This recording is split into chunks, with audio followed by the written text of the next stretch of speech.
અમદાવાદના બહેરામપુરા વિસ્તારમાં પોતાના ઘર તરફ કેમેરો ન લગાવવાનું કહેવા જેવી નજીવી બાબતે એક જ કોમના બે જૂથો સામસામે આવી જતા ભારે અફરાતફરીનો માહોલ સર્જાયો હતો. ગત મોડી રાત્રે બહેરામપુરા પોલીસ ચોકીની પાછળના ભાગે જ બનેલી આ ઘટનામાં બંને પક્ષો વચ્ચે ઉગ્ર બોલાચાલી થયા બાદ મામલો બીચક્યો હતો અને સામસામે પથ્થરમારો થઈ ગયો હતો.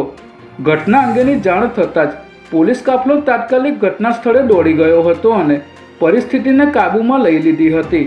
સમગ્ર મામલે પોલીસે ગુનો નોંધી પથ્થરમારો કરનારા તત્વોની શોધખોળ શરૂ કરી છે.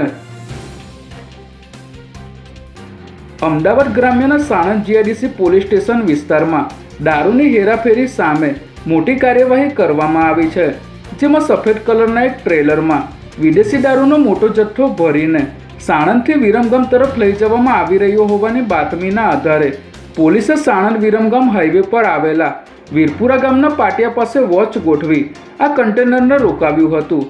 જે બાદ તપાસ કરતા તેમાંથી વિદેશી દારૂની 32,392 બોટલો મળી આવી હતી, જેની બજાર કિંમત 1 કરોડથી પણ વધારેની થાય છે. ત્યારે પોલીસે દારૂના જથ્થા સાથે કરતારામ મેઘવાલની ધરપકડ કરી અન્ય 6 આરોપીને વોન્ટેડ જાહેર કર્યા છે.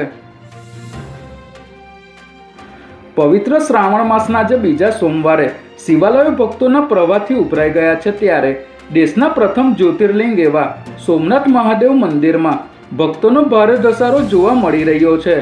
વહેલી સવારે 3 વાગ્યાથી જ દર્શનાર્થીઓ માટે મંદિરના દ્વાર ખોલી દેવામાં આવ્યા હતા. ત્યારે મહાદેવના દર્શન કરવા માટે દેશ વિદેશથી આવેલા શ્રદ્ધાળુઓની લાંબી કતારો જોવા મળી હતી.